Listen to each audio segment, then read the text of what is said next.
Hello everyone, V the Amazing Greek here. I had a video request from a viewer. They watched my video on how to do the tool holders, and they liked the idea for holding the pliers and stuff. I'm glad that helped somebody. And in the video, apparently I scanned over and I had some buckets mounted to the wall, or the not the wall, but the beams, and they said, yeah, I didn't catch how you did that. Did you make a video? Apparently I didn't. It's really easy.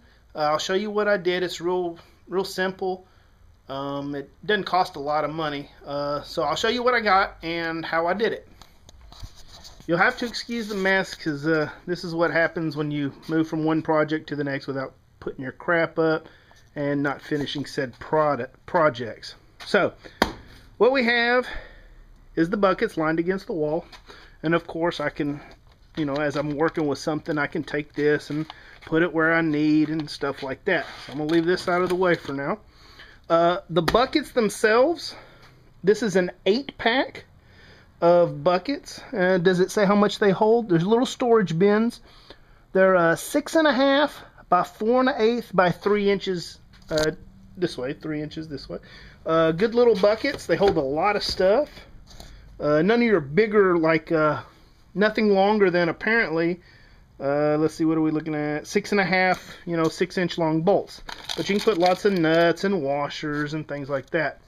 Now they come with these little holders right here. Let's find a good spot here. They come with these little holders that you mount to a wall like this. And then, of course, the buckets have a lip on them right here. And what they do is, when it's mounted to the wall, it goes like this.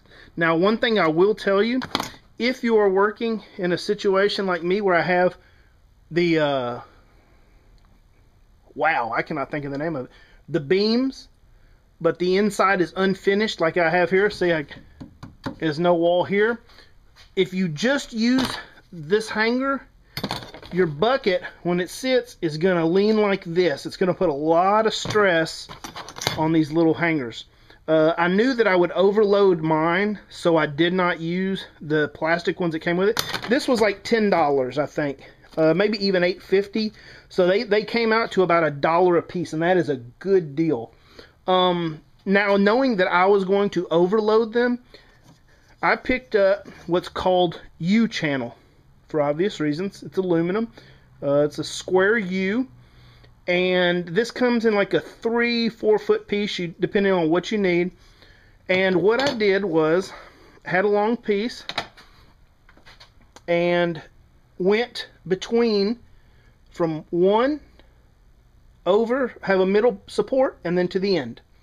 Now the holes to mount this were done just like the little tool holders. I first used a drill bit to drill all the way through both sides so that the length of my screw, this part right here, could go into the back part. Then, depending on the size of my screw head, I drilled a second hole, not all the way through both ends, just through the face, and popped a hole there. This allowed me to put the screw in and then the head sit flush against the back wall. Now, like I said, if you just do that, these buckets will sit there and they will lean. If it's mounted to a finished wall, it won't lean as much. But I did not want them to lean too much, so what I've done is I had a pallet. I broke it down. This piece right here, it's just 1/4-inch wood is all that is. And I had some scraps left over from another project, 1/4-inch plywood, and I simply nailed a piece all the way across as a back support. Let me pull another one of these off so you can see that. There it went. And so now I have a support. That way I'm not tweaking on this too much. It's aluminum and it's stronger than that plastic that came with it.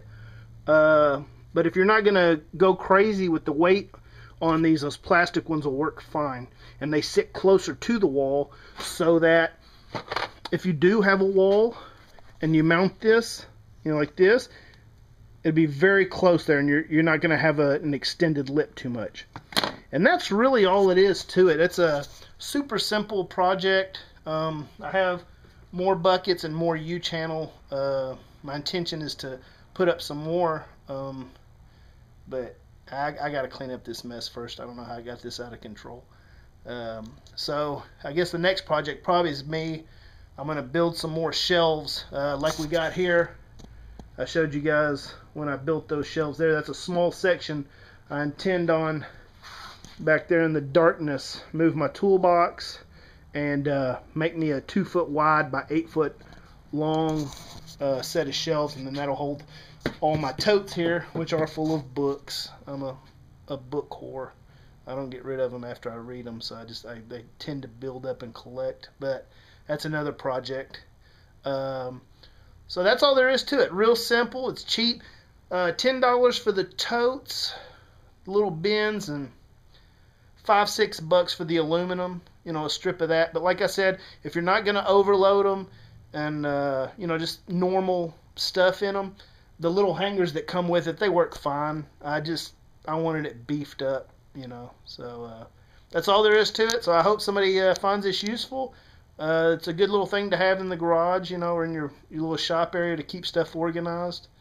And thanks for watching. I'll catch you guys later.